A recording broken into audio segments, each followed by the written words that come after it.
Kejadian berawal ketika ketiga bocah tersebut mengajak main monyet peliharaan milik warga. Namun tiba-tiba monyet tersebut menyerang dan menggigit ketiga bocah. Akibat dari kejadian ini, ketiga bocah mengalami luka gigitan dan harus menjalani perawatan medis. Bahkan, seorang bocah trauma dan harus menjalani 2 kali operasi.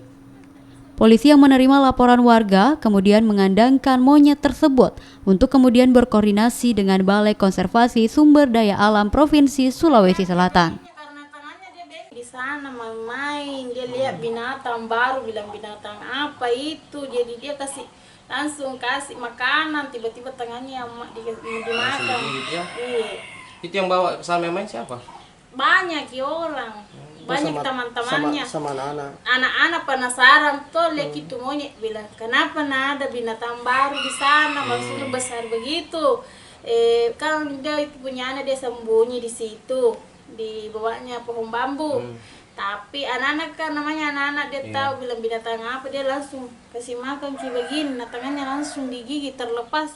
Ada informasi dari masyarakat, ada laporan, kebetulan sudah ada 3 anak kecil yang menjadi korban dan oleh warga mulai komplain dan melaporkan ke Polsek. Nah, dengan kejadian ini langsung direspon oleh anggota Polsek Galut, Kanit Reskrim bersama anggotanya turun ke TKP mengecek siapa-siapa yang jadi korban. Seterusnya permintaan dari seluruh warga di Desa Patkaba, Kecamatan Galesung Utara, meminta kepada Polsek Galesung Utara agar supaya monyet ini segera diamankan di Polsek supaya jangan timbul korban-korban yang baru.